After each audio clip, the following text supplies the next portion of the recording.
Okay, so we're talking about domains. Kathy's got a book coming out and has been advised to get a domain, a URL specifically for that book. And I think that that can be a wise approach. It's nice to have kind of an isolated domain for a book or for anything, right? You mentioned to me earlier, Kathy, that I mean, it might be a book.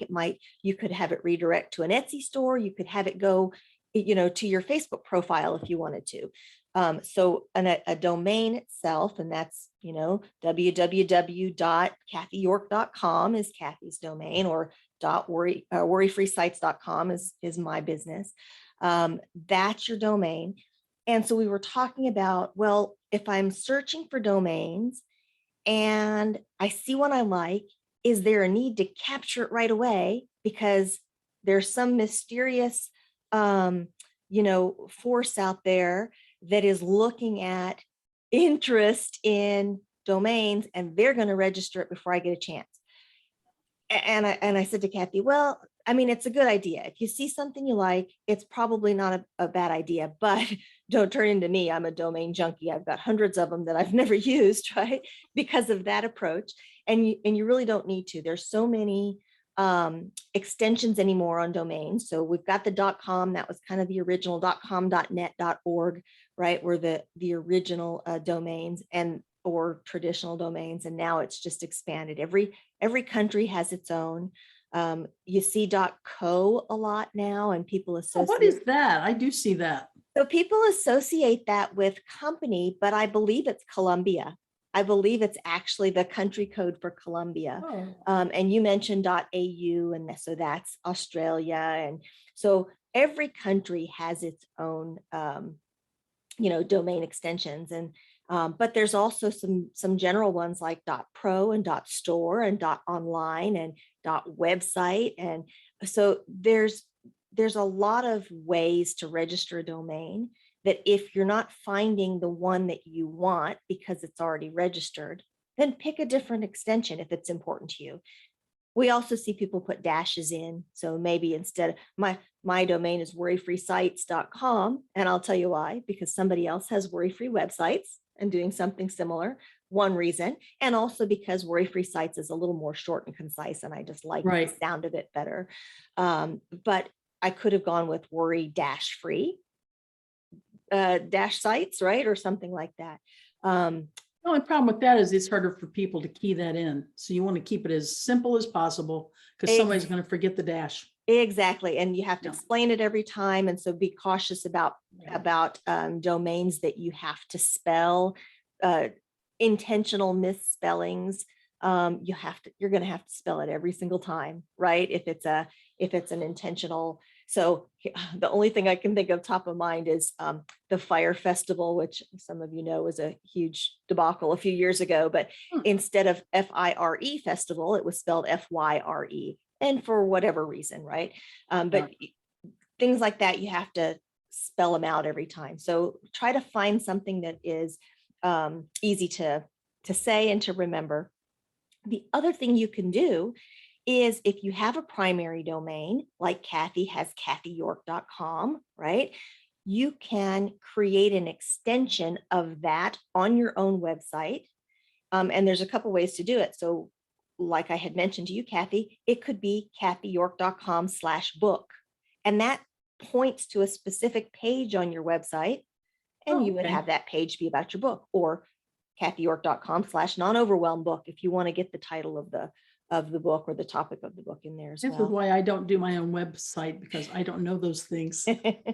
Well, every page on your website has its own URL, and you can anything that comes after that dash is called the slug.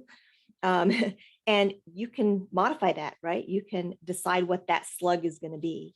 The other way you could use your own domain is to create a subdomain, which would be, and you've all seen this, it would be like store.kathyyork.com, right? Or shop.kathyyork.com.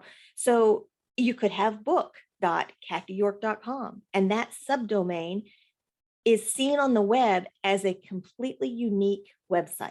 So it's a little different. Subdomains are a completely unique website. when you control the primary domain, you can have whatever subdomains you want. We would still go through, we would go through our website to get to it if we're doing, because you let us do some of the maintenance on our sites. So that store dot whatever would still be on my main site, just where I could find it. Only if you point it at your main site. It's actually its own separate Totally domain, separate. Okay. subdomain. You can have it point somewhere different. Here's an example. I have a client who has their primary site. They're a financial advisor. And so their primary site is their domain name. And then they created a subdomain called agents dot, and then there's their domain, right?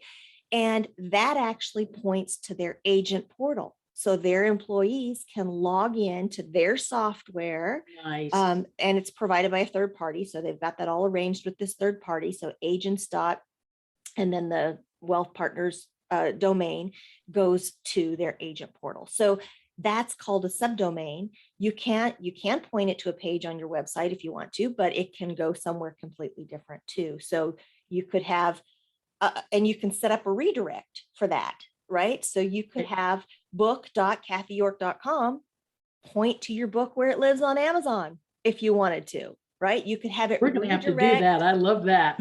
redirect to Amazon where people could buy it. And it would be a quick and easy way for you to put on your business card, book.kathyyork.com, and tell them just go there and it'll come right up on Amazon, right?